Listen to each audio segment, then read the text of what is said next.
اور حضرت ابراہیم جو ہے وہ جب ان کو آگ میں ڈالا گیا تھا، وہ قصہ بھی ہم وقت کے ساتھ دیکھیں گے کہ وہ آپ کو تھوڑا بہت تو پتہ ہوگا کہ کس طرح سے حضرت ابراہیم علیہ السلام کو آگ میں ڈالا گیا تھا اور پھر آگ ٹھنڈی ہو گئی تھی۔ وہاں سے جب حضرت ابراہیم نے کوچ کیا اور وہاں سے اس جگہ کو چھوڑا تو اس کے بعد وہ مصر چلے گئے تھے،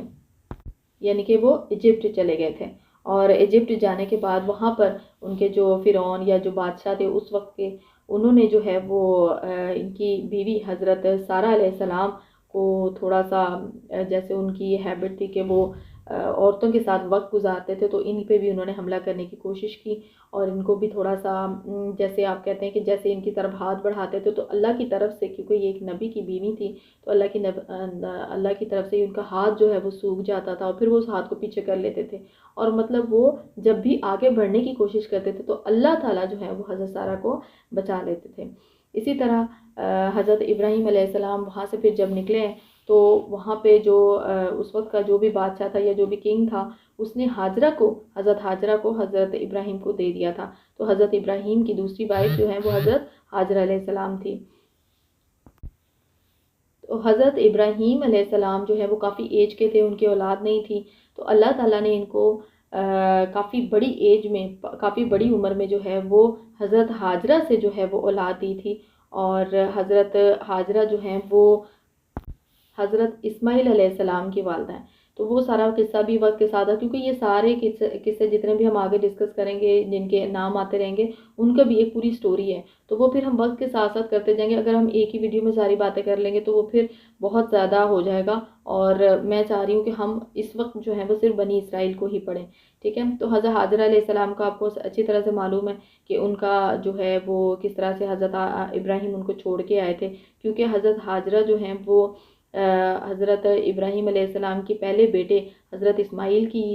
جو ہے وہ والدہ تھی، تو حضرت سارہ، کیونکہ وہ عورتوں کی ایک جیلسی، ظاہر ایک سوکن کی جیلسی تو ہوتی ہے، تو انہوں نے کہا تھا کہ ان کو یہاں سے لے جائیں، تو حضرت ابراہیم علیہ السلام حضرت حاجرہ کو لے کر بیابان جگہ پر چلے گئے اور انہوں نے وہاں پہ حجاز یا مکہ کے مقام پر ان کو چھوڑ دیا تھا، اور یہ اللہ تعالیٰ کا حکم تھا، اللہ تعالیٰ کا حکم انہوں نے پورا کیا۔ پھر اس کے بعد حضرت سارہ سے ان کو اولاد ہوئی اور حضرت اسحاق علیہ السلام پیدا ہوئے۔ اسحاق علیہ السلام سے آگے یعقوب علیہ السلام اور عیسو جو ہے، عیسو علیہ السلام، ان کے 2 بیٹے ہوئے، ٹھیک ہے؟ اور یہ جتنے بھی ہم آگے پڑھیں گے جو حضرت یعقوب یا بنی اسرائیل کے بارے میں، وہ یعقوب علیہ السلام کے جو 12 بیٹے تھے ان کی اولادوں میں سے آگے پھر یہ بنی اسرائیل بنے، کیونکہ بنی اسرائیل جو وہ بیسیکلی لقب حضرت یعقوب تھا، یہ ہمیں بھولنا نہیں ہے۔ حضرت یعقوب علیہ السلام نے 3 شادیاں پہلے کی اور پھر چوتھی شادی کی، اور جو 3 شادیاں تھیں ان میں سے ان کے 10 بیٹے تھے، اور ان کے نام بھی ہم کر لیں گے، اور ہو سکا تو میں اس کا پورا گراف بنا کر بھی آپ لوگوں سے شیئر کر لوں گی ویڈیو میں، تو وہ بہت آسانی سے سمجھ میں آ جائے گا۔ حضرت یعقوب علیہ السلام کے جو 10 بیٹے تھے وہ بڑی 3 بیویوں میں سے تھے، اور جو چوتھی بیوی تھی ان میں سے حضرت یوسف علیہ السلام اور بنیامین، اور یہ دونوں بیٹے جو ہیں یہ سگے بیٹے تھے، آپس میں سگے بھائی تھے، ٹھیک ہے؟ اور باقی 10 جو ہیں وہ حضرت یعقوب علیہ السلام کے باقی بیویوں میں سے اولاد تھی۔ اور کیونکہ حضرت یعقوب علیہ السلام کو جب بچہ چھوٹا ہوتا ہے نا تو اس سے محبت انسان کو آٹومیٹکلی تھوڑی زیادہ ہوتی ہے، کیونکہ بڑے سمجھدار ہو چکے ہوتے ہیں، اپنی زندگیوں میں مصروف ہوتے ہیں، تو جو چھوٹا بچہ ہوتا ہے اس سے تھوڑی سی محبت زیادہ ہوتی ہے۔ تو حضرت یعقوب علیہ السلام کیونکہ خود نبی تھے تو شاید ان کو یہ اندازہ تھا کہ یوسف علیہ السلام جو ہیں یہ بھی نبی ہی ہیں، اور بچپن کی جو واقعات تھے وہ ہم وقت کے ساتھ ساتھ پڑھیں گے، تو ان کو آٹومیٹکلی حضرت یوسف علیہ السلام سے بڑا لگاؤ اور بڑی محبت تھی۔ تو وہ سارا واقعہ بھی آپ کو معلوم ہے، جو کہ ہم یوسف علیہ السلام کی ساری سٹوری آگے آتی رہیں گی مختلف صورتوں میں بھی، اور اس نام سے اپنی ایک صورت بھی ہے، اس میں بھی ہم سارا واقعہ پڑھیں گے۔ تو حضرت یعقوب علیہ السلام کی جو اولادیں ہیں ان کے ہم پہلے نام دیکھ لیتے ہیں۔ ان کے جو بڑے بیٹے تھے وہ روبن جو تھا وہ بڑا بیٹا تھا، اور اس نے جو ہے وہ بیسیکلی جب حضرت یوسف علیہ السلام کو کنویں میں ڈالنے کا جو مشورہ دیا گیا تھا وہ دیا تھا، اور یہ کہا تھا کہ ان کو قتل نہ کریں لیکن ان کو کنویں میں ڈال دیتے ہیں۔ شمون جو ہے وہ ان کا دوسرا بیٹا تھا، اور یہ کافی آپ کہہ لیں کہ بہادر قسم کا انسان تھا۔ اور نمبر 3 پہ لاوی جو ہے یہ ایک ان کا تیسرا بیٹا تھا، اور لاوی سے آگے جو نسل چلی ہے وہ ہارون اور موسیٰ علیہ السلام کی تھی، ٹھیک ہے؟ اس میں آگے دیکھ لیں نمبر 4 یہودا۔ یہودا جو ہے وہ بیسیکلی یہودی جو آج کے یہودی یا جیوز آپ کہہ رہے ہیں وہ انہی کی نسل میں سے ہیں، اور پھر انہی کی نسل میں سے آگے جو ہے ہم دیکھ لیں گے کہ اللہ تعالیٰ نے اور نبی بھیجے، جیسے داؤد علیہ السلام، سلیمان علیہ السلام، پھر عیسیٰ علیہ السلام. اسی طرح آگے اشکار، اور پھر زبولون، پھر دان، نقتالی، جاد، اشر، ٹھیک ہے، ان سب کے نام آپ نے دیکھ لیے. یہ سب جو ہے حضرت یعقوب علیہ السلام کے بیٹے تھے. اور پھر آگے یوسف علیہ السلام جو ہیں، ان سے آگے جو نبی آئے وہ یوشع علیہ السلام، اور بنیامین سے یونس علیہ السلام. تو یہ ہم نے دیکھ لیا کہ حضرت یعقوب علیہ السلام کی اولادیں کتنی تھی اور کس بیٹے سے کون سی نسل چلی. تو یہ یہودا سے آپ یاد رکھیے گا کہ جو یہودی آج کے ہیں وہ اسی نسل سے اور ان کے اسی بیٹے کی آگے نسل سے پیدا ہوا. اس کے علاوہ ہم حضرت موسیٰ علیہ السلام کو دیکھیں تو یہ حضرت یعقوب کے بیٹے لاوی کی آگے نسل میں سے ہیں، اور جنہوں نے پوری اب کہہ رہے ہیں کہ ہسٹری رقم کی، یہود و نصارہ کی، بنی اسرائیل کی، اور ان سے آگے جو ہے وہ ہم سٹوری پڑھیں گے اس کے اندر، سورہ کے اندر. اور انشاءاللہ یہ ہم کوشش کریں گے کہ آج ہمارا یہ رکوع جو ہے وہ مکمل ہو جائے. اعوذ باللہ من الشیطان الرجیم، بسم اللہ الرحمن الرحیم. یا بنی اسرائیل اذکروا نعمت التی انعمت علیکم واوفوا بعہدی اوف بعہدکم وإیای فارہبون. اے بنی اسرائیل، یہ خطاب کس سے ہے؟ یہ خطاب ہے بنی اسرائیل سے. میری اس نعمت کو یاد کرو جو میں نے تم پر انعام کی، اور میرے عہد کو پورا کرو، میں تمہارے عہد کو پورا کروں گا، اور مجھ ہی سے ڈرو. دیکھیں یہاں پر اللہ تعالیٰ نے بنی اسرائیل کی نعمتیں گنوائی ہیں. آپ کو اچھی طرح سے معلوم ہے کہ حضرت موسیٰ علیہ السلام جو ہیں وہ جب فرعون کے گھر میں پلے بڑھے، اور پھر اس کے بعد جب نبوت ان کو ملی ہے، پھر اس کے بعد جب انہوں نے ان کو کہا کہ تم جو اتنے ظلم و ستم کرتے ہو بنی اسرائیل پہ، تو تم ایک کام کرو، تم ان کو چھوڑ دو. اچھا، یہاں پر نا میں آپ کو تھوڑی سی ہسٹری بتاتے چلوں کہ بنی اسرائیل بیسیکلی آباد کیسے ہوئے تھے. ہم نے وہ جانے بغیر ہم آگے نہیں بڑھ سکتے، کیونکہ ہمیں معلوم ہی نہیں ہوگا. حضرت ابراہیم کا ہم نے تذکرہ کیا تھا کہ حضرت ابراہیم علیہ السلام جو ہے وہ مصر میں گیا، اور مصر سے وہ پھر دوبارہ واپس فلسطین چلے گئے، اور پھر وہاں سے انہوں نے حضرت ہاجرہ کو جو ہے وہ مکہ میں چھوڑا. ٹھیک ہے، لیکن حضرت جو یعقوب علیہ السلام جب پیدا ہوئے ہیں، جو کہ آگے حضرت اسحاق علیہ السلام کی اولاد میں سے تھے، تو حضرت یعقوب علیہ السلام کے جو بیٹوں نے جیلسی میں اور حسد میں حضرت یوسف علیہ السلام کے ساتھ کیا، ان کو کنویں میں ڈال دیا. ٹھیک ہے، کنویں میں جب ڈال دیا تو وہ خود تو چلے گئے، اور انہوں نے پروف کے طور پہ ان کی شرٹ اتاری، اور شرٹ کو اتار کے وہاں پہ کوئی بھیڑیا وغیرہ تھا، اور ان کو خون لگا کر اس کو، اور جا کے حضرت یعقوب کو پکڑا دیا کہ یہ حضرت جو یوسف ہے، تو یوسف کی یہ شرٹ ہے. تو ان کو بھیڑیے نے کھا لیا، لیکن وہ ان کو پتہ چل گیا تھا کہ یہ جھوٹ بول رہے ہیں. تو وہاں سے جب کنویں کے پاس سے کوئی قافلہ وغیرہ گزرا، تو انہوں نے کیا کیا کہ حضرت یوسف علیہ السلام کو وہاں سے نکال لیا، یعنی کہ پانی کے لیے انہوں نے ڈول اندر ڈالا، تو ان کو لگا کہ اندر کوئی ہیومن بینگ ہے، کوئی انسان ہے اندر. اور جب انہوں نے باہر نکالا تو ایک خوبصورت بچہ تھا. اور آپ کو پتہ ہے کہ پہلے زمانوں میں کیا ہوتا تھا کہ یہ جتنے بھی لوگ ہوتے تھے، وہ غریب لوگ بیچارے، ان کو ایز اے غلام خرید ہی لیا جاتا تھا اور بیچا بھی جاتا تھا. ٹھیک ہے، جیسے چیزیں جو ہیں وہ خریدی اور بیچی جاتی ہیں، بالکل اسی طرح غلام کو خریدا جاتا تھا، اس سے کام کاج لیے جاتے تھے، اور پھر اس کو بیچا بھی جاتا تھا. ٹھیک ہے، اسی طرح انہوں نے کہا کہ یہ تو مال ہمارے ہاتھ آ گیا ہے، اس قافلے کے لوگوں نے کہا. پھر انہوں نے جا کے بازار میں اس کو حضرت یوسف علیہ السلام کو بیچ ڈالا.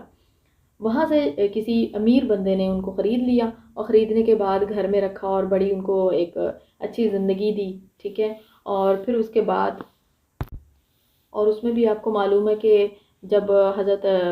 یوسف علیہ السلام بڑے ہوئے ہیں، تو جس کے گھر میں بڑے ہوئے تھے اس کی بیوی زلیخا کی جو ہے نا وہ نیت خراب ہو گئی، اور وہ واقعہ بھی ہم سورہ یوسف میں پڑھیں گے. تو اس میں کیا ہوا تھا کہ ان کو جیل میں ڈال دیا گیا تھا. ٹھیک ہے، اور جیل میں جو ہے وہ ان کے ساتھی جو 2 عدد وہاں پہ پہلے موجود تھے یا بعد میں اس میں لائے گئے تھے، تو انہوں نے خواب دیکھا، اور خواب کی تعبیر جو حضرت یوسف علیہ السلام نے بتائی وہی ہوئی تھی. تو اس شخص نے پھر حضرت یوسف علیہ السلام کو یاد رکھا، اور جب وہ باہر نکلا تو جو وہاں کے مصر کا جو بادشاہ تھا اس کے دربار میں جو ہے وہ اس کا مطلب اس کا درباری تھا وہ. اور جب وہاں کے بادشاہ کو خواب آیا تو جب بہت سارے کہان اور اس طرح کے لوگ بلائے گئے جو خواب کی تعبیر بتاتے تھے تو وہ سیٹسفائیڈ نہیں ہوا. اس پر جو ہے وہ جو درباری تھا اس کو یاد آیا کہ اس نے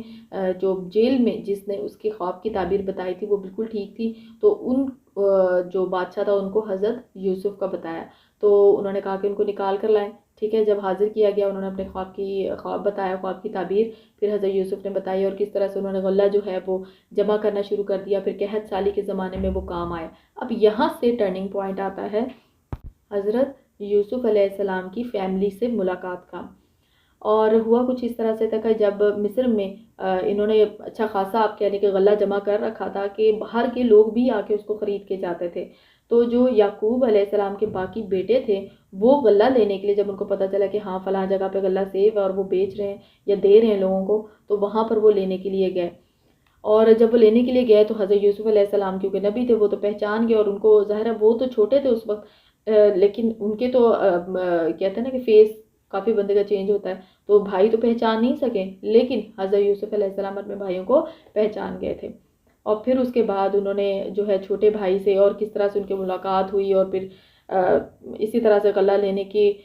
بہانے سے اللہ تعالیٰ نے ان کو ملوا دیا. اور پھر یعقوب علیہ السلام اور ان کے بیٹے جو ہیں وہ مصر میں آباد ہو گئے.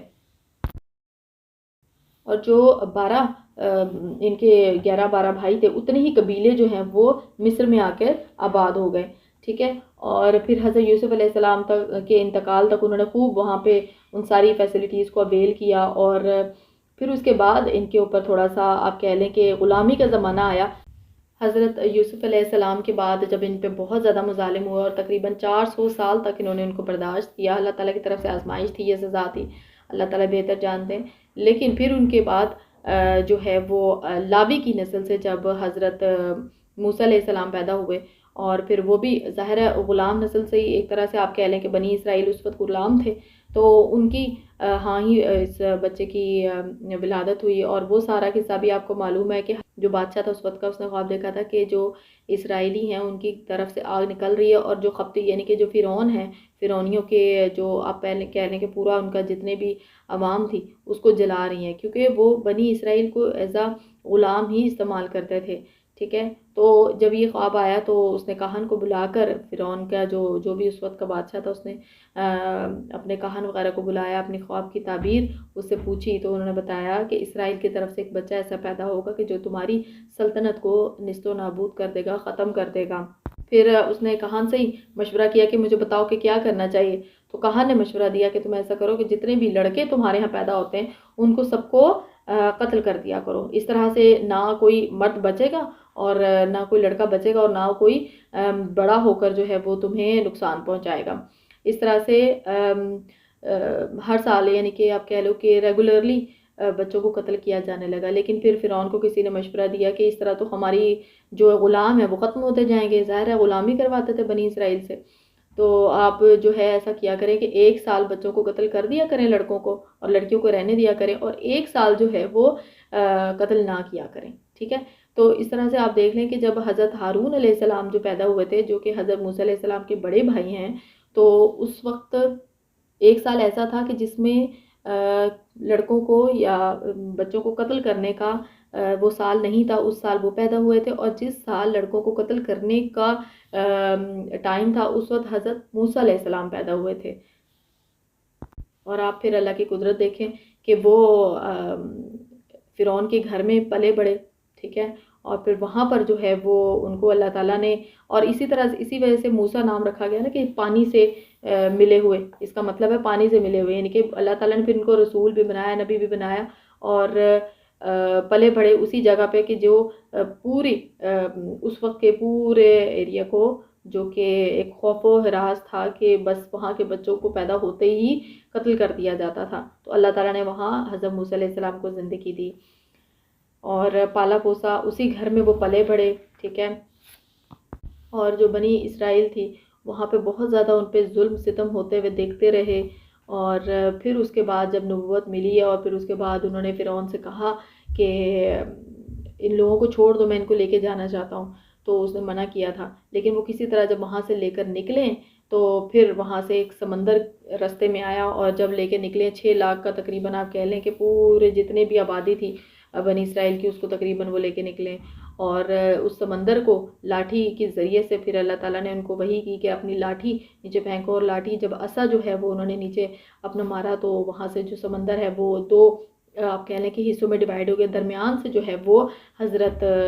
موسیٰ اور ان کے ساری جتنے بھی بنی اسرائیل قوم تھی وہ ساری کی ساری وہاں سے نکل گئی، اور انہی کو فالو کرتے ہوئے پیچھے جب فرعون آیا اور اس کے ساتھی آئے، ان کے پیروکار جتنے بھی تھے وہ سارے کے سارے آئے ہیں، تو وہ وہاں پر سمندر کے اندر جب آ گئے ہیں موجود تھے، اور اس وقت سمندر جو ہے وہ جو 2 حصوں میں بٹا ہوا تھا وہ سارا ایک ہو گیا، اور اس طرح سے وہ وہاں پہ غارت ہو گئے، اور اللہ تعالیٰ نے فرعون کو اس کی لاش کو باقی رکھا کہ جو اس وقت کے بنی اسرائیل قوم تھی ان کو یہ لگا تھا کہ شاید فرعون زندہ ہو، لیکن اللہ تعالیٰ نے اس کی لاش کو زندہ رکھا اور ان کو دکھا دیا کہ وہ زندہ نہیں ہے، وہ عذاب کی نظر ہو چکا ہے۔ اب آگے دیکھیں، بہت سی قرآن پاک میں جگہوں پہ حضرت موسیٰ اور بنی اسرائیل کا یہود کا ذکر آئے گا، ٹھیک ہے، اور اس میں مختلف واقعات جو لنک ہیں آپس میں وہ آتے رہیں گے۔ تو اب ان جو آیات کو ہم دیکھیں گے، یہاں پہ اللہ تعالیٰ نے بنی اسرائیل کو اپنی نعمتیں گنوائی ہیں کہ جب تم وہاں پر ایک برے حالوں میں موجود تھے فرعون کے پاس، تو میں نے اپنے نبی کے ذریعے سے تمہیں وہاں سے نکلوایا، ٹھیک ہے، اور پھر اس کے بعد تم نے کیا کیا کیا، اپنی نعمتیں بھی اللہ تعالیٰ گنوائیں گے، اور پھر یہود کے بارے میں یا بنی اسرائیل کے بارے میں اللہ تعالیٰ بتائیں گے کہ تم لوگوں نے کیا کیا۔ کیونکہ جیسے کہ میں پہلے بتا چکی ہوں، اگر ہم سیرہ پہ چلے جائیں تو حضرت محمد صلی اللہ علیہ وسلم جس وقت مدینہ میں آئے تھے اس وقت وہاں پہ آس پاس جو قبیلے تھے وہ یہودیوں کے تھے، ٹھیک ہے، تو یہودیوں کو دعوت دینا اس لیے بھی ضروری تھا، اور دعوت تو آپ صلی اللہ علیہ وسلم کی ساری امت کے لیے تھی نا، کیونکہ جو امت محمدی ہے نا، اس سے پہلے جو سب سے بڑی امت تھی وہ یہی تھی، ٹھیک ہے، یعنی کہ یہ بنی اسرائیل تھی۔ تو پھر جب امت محمدی آئی ہے تو پھر ظاہر ہے وہ اتنی بڑی امت نہیں رہی ہے، لیکن قیامت کے دن آپ صلی اللہ علیہ وسلم یعنی کہ ہماری جو امت ہے، اس کے بعد حضرت موسیٰ کی جو قوم ہے وہ امت سب سے بڑی ہوگی، یعنی کہ اس کے لوگ زیادہ ہوں گے۔ اچھا، یہاں پر ہم نے دیکھ لیا، اب آگے ہم جب آیات کو پڑھیں گے نا تو ہمیں ساتھ ساتھ آئیڈیا ہوتا چلا جائے گا کہ کس طرح سے اللہ تعالیٰ نے ان آیات میں ان کو ایک طرح سے یاد دلائی ہے ان کی ہسٹری، کہ تم پہلے کیا تھے، تم نے یہ کیا تھا۔ تو اب ہم اس کو دیکھ لیتے ہیں پہلے، جیسے کہ ہم نے اس آیت کو پڑھ لیا تھا، آیت نمبر 40، کہ اے بنی اسرائیل میری اس نعمت کو یاد کرو جو میں نے تم پر انعام کی، اور میرے عہد کو پورا کرو، میں تمہارے عہد کو پورا کروں گا اور مجھ سے ہی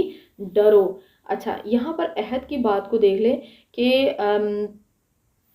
جو ان کی تورات کتاب جو حضرت موسیٰ علیہ السلام پر نازل ہوئی تھی اور ان کو دی گئی تھی، اس میں یہ موجود تھا لکھا ہوا کہ ایک نبی آئے گا اور اس کی تم نے تصدیق کرنی ہے، یہ بنی اسرائیل کو کہا گیا تھا کہ اس کی تم نے تصدیق کرنی ہے، اور پھر اس کے بعد تم نے یہ بات دوسروں کو بھی پہنچانی ہے۔ تو یہ عہد تھا کتاب کے ذریعے سے، ٹھیک ہے، کہ تم نے جو ہے وہ اس عہد کو پورا کرنا ہے، تو مجھ سے پھر تم امید لگانا، ٹھیک ہے، میں بھی پھر تمہارے عہد کو پورا کروں گا۔ تو اللہ تعالیٰ نے یہاں ان کو نعمتیں یاد دلائی ہیں کہ تم لوگوں کو ایک کتاب بھی دی گئی تھی جس میں بڑا کچھ لکھا ہوا تھا۔ اور آگے دیکھیں، وَآمِنُوا بِمَا أَنزَلْتُ مُصَدِّقًا لِمَا مَعَكُمْ وَلَا تَكُونُوا أَوَّلَ كَافِرٍ بِهِ وَلَا تَشْتَرُوا بِآيَاتِي ثَمَنًا قَلِيلًا وَإِيَّايَ فَاتَّقُونِ۔ اور اس کتاب پر ایمان لاؤ جو میں نے تمہاری کتابوں کی تصدیق میں نازل فرمائی ہے، اور اس کے ساتھ تم ہی پہلے کافر نہ بنو، میری آیتوں کو تھوڑی تھوڑی قیمت پر فروخت نہ کرو، اور صرف مجھ سے ہی ڈرو۔ اچھا، یہاں پر نا بڑی اہم بات کی گئی ہے تصدیق کی، یعنی کہ جیسے میں نے پہلے بتایا کہ تورات جو ہے وہ ان کے اوپر نازل ہوئی ہے، اور ان کو معلوم تھا کہ نبی پاک صلی اللہ علیہ وسلم ہی آخری نبی ہیں، تو ان کا کام تھا کہ یہ دوسرے لوگوں کو بھی تصدیق کرتے اور آسانیاں پیدا کرتے، لیکن انہوں نے کیا کیا، انہوں نے ایسا نہیں کیا، یعنی کہ تمہاری کتابوں میں جو بات لکھی ہوئی تھی نا اس کی تصدیق میں یہ کتاب میں نے نازل فرمائی ہے۔ آگے دیکھیں کہ اس کے ساتھ تم ہی پہلے کافر نہ بنو۔ دیکھیں نا، پہلے کافر سے مراد کیا ہے کہ اگر یہ انکار کرتے ہیں حضرت محمد کا اور پھر انکار ہو جاتا ہے قرآن کا، اور اگر یہ قرآن کا انکار کرتے ہیں تو انکار ہو جاتا ہے نبی پاک کا، ٹھیک ہے. تو آپ صلی اللہ علیہ وسلم کا انکار کرنے والے یا قرآن کا انکار کرنے والے تو مسلمان نہیں ہو سکتے، ٹھیک. تو ان کو پہلے کافر اس لیے کہا گیا کہ تمہارے اوپر ذمہ داری تھی، ٹھیک ہے، کہ تم پر ایک تو تمہیں علم دیا گیا تھا، تمہیں کتاب دی گئی تھی، تمہیں معلوم تھا، اور تم اس سے محروم رہے، اور تم نے اس سے دوسروں کو بھی محروم رکھا ہے. تم نے جو ہے وہ اس میسج کو، جو عہد اس میں دیا گیا تھا، جو تصدیق کرنے کی کتاب دی گئی تھی، نبی کا بتایا گیا تھا، وہ تم نے نہیں کیا، تو تم پہلے کافر مت بن جاؤ، ٹھیک ہے. اور یہ تنبیہ کے طور پہ کہا گیا یہودیوں کو کہ تم اولین کافر مت بنو. اس میں یہ کہ کیونکہ یہود اگر مان لیتے تو مدینہ میں امن ہو جاتا، کیونکہ جب آپ صلی اللہ علیہ وسلم مدینہ میں ہجرت کر کے گئے ہیں نا، تو اس وقت وہاں پہ اوس اور خزرج کے جو لوگ ہیں میکسیمم لوگ جو ہیں وہ مسلمان ہو چکے تھے، صرف یہود جو ہیں وہ رہ گئے ہوئے تھے، یا کچھ منافقین جن کا ذکر کیا گیا، وہ مسلمان تو ہو گئے ہوئے تھے لیکن دل سے مسلمان نہیں ہوئے تھے، لیکن بظاہر وہ مسلمان ہی تھے. اب آگے دیکھیں، اور میری آیتوں کو تھوڑی تھوڑی قیمت پر فروخت نہ کرو اور صرف مجھ ہی سے ڈرو. اچھا، یہ تھوڑی قیمت پر فروخت نہ کرو کا مطلب یہ نہیں ہے کہ جیسے بیچا جا رہا ہو کہ زیادہ معاوضہ دے کے تو ان کے الفاظ میں رد و بدل کر کے ان کو حکم الہی کا جو ہے آپ کہہ لیں کہ سودا کیا جائے، بلکہ اس کا مطلب یہ ہے کہ اللہ تعالیٰ کے جو احکام ہے نا، جو اللہ تعالیٰ نے، آپ کہہ لیں کہ اللہ تعالیٰ نے جو آپ کو بتایا ہے کہ یہ اطاعت کرنی ہے، یہ تمہیں آرڈر دیے گئے ہیں، نماز، قرآن اور یہ باقی چیزوں کا، اگر اس کو چھوڑ کر اس کے مقابلے میں جو دنیاوی مفادات ہے، دنیاوی جو فائدے، ان کو تم اہمیت دو، تو یہ جو ہے، یہ اس کو ہم کہیں گے کہ یہ ہے فروخت کرنا، ٹھیک ہے. یعنی کہ تم سودا کرتے ہو، تم آخرت کے مقابلے میں دنیا خرید لیتے ہو، ٹھیک. اور اس آیت میں بیسیکلی خطاب تو یہود سے کیا گیا ہے، لیکن ہم اگر آج کی بات کرتے ہیں تو آج کے حساب سے بھی تو ہم نے قرآن پاک کو دیکھنا ہے، تو آج بھی ایسے ہی ہے کہ انسان جو ہے، مسلمان جو ہے، وہ اس کو معلوم ہے کہ اس کو کیا میسج دیا گیا ہے، اس کو معلوم ہے کہ اللہ تعالیٰ نے اس سے کیا کہا ہے، کہ جو آیات نازل ہوئی ہیں یہ ہمارے لیے ہیں، یہ ہم مسلمانوں کے لیے ہیں، ہمیں پڑھنا ہے، ٹھیک ہے. ہمیں تو حکم دیا گیا نا، باقیوں کی تو چوائس ہے، باقیوں کی تو چوائس ہے، وہ پڑھیں، ہدایت لیں، لیکن ہماری تو یہ اپنی کتاب ہے، ہمارے تو ہر گھر میں پڑھی ہوئی ہے، تو ہمیں تو ہدایت لینی ہے. اور اگر ہم ہدایت نہیں لیتے تو پھر آپ سوچ لیں ہمارے ساتھ ہوگا کیا، ٹھیک ہے. تو اللہ تعالیٰ ہم سب کو ٹھیک راستہ دکھا دے. کیونکہ ہم نے سورہ فاتحہ جب پڑھی تھی تو ہم نے اس میں جو کہ قرآن پاک کے شروع میں ہے، وہ شروع میں اس لیے کہ اس میں ہم نے ہدایت مانگی کہ اللہ تعالیٰ ہمیں سیدھی راہ دکھا. تو اللہ تعالیٰ پورے قرآن پاک میں ہمیں سیدھی راہ بتائیں گے کہ وہ دیکھو، وہ فلاں قوم تھی، وہ ایسے تباہ ہوئی تھی، انہوں نے یہ کیا تھا، اب تم ایسے مت کرنا، ٹھیک ہے. تو ہم سیدھی راہ کی طرف جا رہے ہیں. اب یہ سیدھا راستہ ہمیں اللہ تعالیٰ پورا بتاتے چلے جائیں گے کہ تمہیں زندگی گزارنی کیسے ہے، پہلے قوموں نے ایسا کیا کیا کیا تھا کہ ان کو تباہ کرنا پڑ گیا. آگے دیکھ لیتے ہیں. وَلَا تَلْبِسُوا الْحَقَّ بِالْبَاطِلِ وَتَكْتُمُوا الْحَقَّ وَأَنْتُمْ تَعْلَمُونَ. اور حق کو باطل کے ساتھ خلط ملط نہ کرو اور نہ حق کو چھپاؤ، تمہیں تو خود اس کا علم ہے. یعنی کہ حق تو وہ جانتے ہیں نا، یہود جو ہیں وہ حق تو جانتے ہیں، ان کو معلوم تھا کہ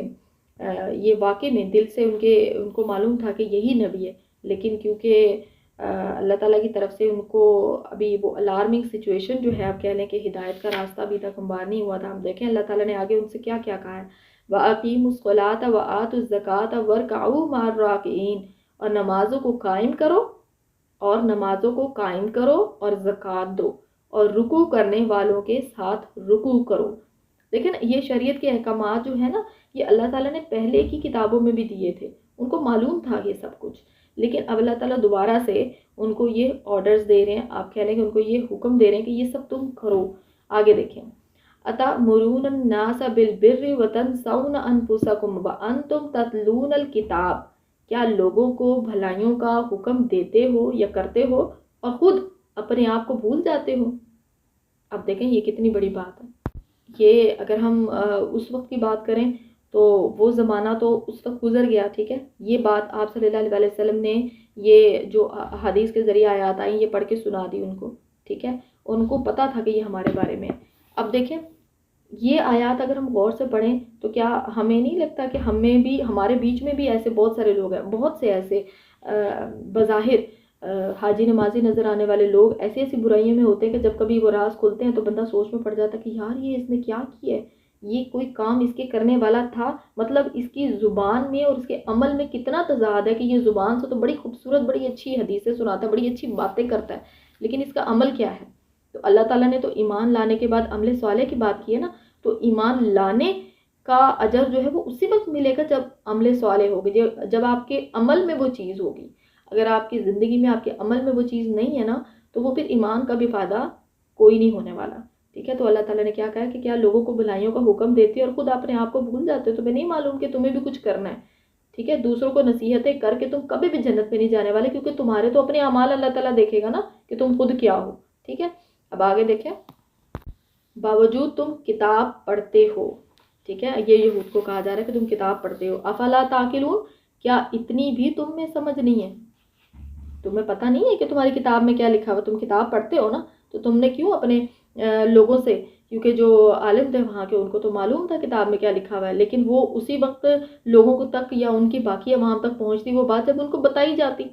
ٹھیک ہے؟ تو انہوں نے حق کو چھپایا، حق کو غلط ملت کیا، تو اس پر اللہ تعالیٰ پھر ان سے یہ سارا کلام کر رہے ہیں۔ آگے دیکھ لیں،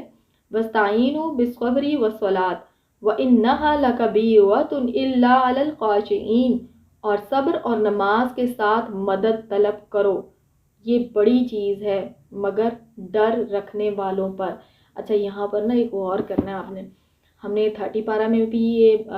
بات پڑھی تھی یہ چیز کہ ڈر رکھنے والوں پہ یہ چیز اثر کرے گی، ٹھیک ہے؟ لیکن جو ڈر نہیں رکھے گا، جو خوف نہیں رکھے گا اللہ تعالیٰ کا، جو اس چیز کا اس کو خیال ہی نہیں ہوگا کہ اس کا عمل کیا ہے اور اس کو اس کا جواب دینا ہے، اس کو ڈر ہی کوئی نہیں ہے، تو پھر وہ اس کا انجام تو پھر اللہ تعالیٰ جگہ جگہ بتا رہے ہیں کہ اس کا انجام کیا ہوگا۔ تو یہاں پہ اللہ تعالیٰ نے کہا ہے کہ جب بھی تم تکلیف میں ہو، مشکل میں ہو، کوئی پریشانی میں ہو، تو صبر سے اور نماز سے، ان دو چیزوں سے آپ نے مدد طلب کرنی ہے۔ اور یہ ہے کہ آپ صلی اللہ علیہ وسلم بھی جب کسی پریشانی میں ہوتے تھے تو کوئی اہم معاملہ ان کو پیش آتا تھا تو آپ فوراً جو ہے وہ نماز پڑھا کرتے تھے، نماز کا اہتمام کرتے تھے، اور نماز اور صبر جو ہے وہ انہی لوگوں پہ آپ کہہ لیں کہ آسان ہوگی جو اس کو ریگولرلی پریکٹس کرتے ہوں گے، جو دل سے پڑھتے ہوں گے، جن کو پتہ ہوگا کہ ان کی نمازوں کا ان کو آخرت میں اجر بھی ملے گا اور دنیاوی مسائل بھی بہت سارے حل ہوتے ہیں، ٹھیک ہے؟ اللہ تعالیٰ دنیا میں بے شمار نماز کے فوائد دیتے ہیں اور آخرت میں تو اوبیسلی پھر اس کا صلہ ملے گا، ٹھیک ہے؟ اور اس میں بڑی اہم بات میں تھوڑے دن پہلے ایک جگہ پہ سن رہی تھی کہ شرک کرنے والے کچھ ایسے مزاروں کو پوجنے والے لوگ کہہ رہے تھے کہ صبر اور نماز سے مدد کا کیوں کہا گیا ہے؟ اگر صبر اور نماز سے مدد لی جا سکتی ہے تو فوت شدہ قبرستان میں جو ہیں، جو مزاروں میں دفن ہیں، ان سے کیوں نہیں مدد طلب کی جا سکتی؟ تو نعوذ باللہ، اللہ تعالیٰ نے تو ایسا کچھ بھی نہیں کہا۔ صبر اور نماز جو ہے یہ تو اللہ تعالیٰ کی عبادت ہے نا، اللہ تعالیٰ کی عبادت کے رکن آپ کہہ لیں کہ نماز جو ہے وہ پڑھتا ہے تو انسان اللہ تعالیٰ کے قریب ہو جاتا ہے، اللہ تعالیٰ سے وہ دعائیں مانگتا ہے، تو اللہ تعالیٰ کی سے دعاؤں کے ذریعے وہ مدد طلب کر رہا ہوتا ہے نا، ٹھیک ہے؟ تو اب ان چیزوں سے مدد طلب کرنے کا مطلب یہ نہیں کہ ہم شرک کر کے کسی بھی قبر میں دفن کسی بندے سے مدد طلب کرنا شروع کر دیں، اس طرح تو پھر جتنے بھی اللہ معاف کرے انبیاء ہیں ان کی ساری قبرستان جو ہے ساری قبریں جو ہے وہ مزار بنے ہوتے، جبکہ ایسا تو نہیں ہے۔ اب آگے دیکھ لیتے ہیں، الذین یظنون انہم ملاقو ربہم وانہم الیہ راجعون، جو جانتے ہیں کہ اپنے رب سے ملاقات کرنے والے ہیں، اور جو جانتے ہیں کہ اپنے رب سے ملاقات کرنے والے اور اسی کی طرف لوٹ کر جانے والے ہیں۔ اب دیکھیں، جو جانتے ہیں نا ان چیزوں کو وہی اللہ تعالیٰ کی عبادت بھی کریں گے اور اللہ تعالیٰ سے قرب بھی حاصل کرنے کی کوشش کریں گے۔ تو یہاں پر ہم نے جو ہے وہ رکوع نمبر 5 تک ہم نے پڑھ لیا ہے، یعنی کہ ہمارے یہ آیت نمبر 46 تک ہم نے کر لیا ہے، آیت نمبر 40 سے لے کر 6 آیتیں ہم نے کر لی ہیں۔ انشاءاللہ باقی کا بھی آگے ہمارے پاس جو رکوع ہیں تقریباً 10 رکوع ایسے ہیں جو کہ بنی اسرائیل پہ ہی ہیں 10ویں رکوع تک، اور یہ ہم مزید آگے دیکھیں گے کہ کتنی اللہ تعالیٰ نے تفاسیر بیان کی ہیں اور کیا کیا ان کو نعمتیں دی ہیں اللہ تعالیٰ نے، وہ ساری گنوائی، اور جو بیچ میں واقعات آتے رہیں گے وہ بھی ہم انشاءاللہ تعالیٰ ساتھ ساتھ ہی پڑھتے رہیں گے۔ ابھی تک کے لیے بس اتنا ہی۔ اللہ تعالیٰ ہم سب کو نیک عمل کرنے کی توفیق دے، اور تفسیر کے دوران اگر کوئی غلط بات ہمارے منہ سے نکل جائے تو اللہ تعالیٰ ہمیں معاف فرما دے اور ہمیں ٹھیک بات آگے تک پہنچانے کی توفیق عطا فرمائے۔ وَمَا عَلَيْنَا إِلَّا الْبَلَاغُ الْمُبِينُ۔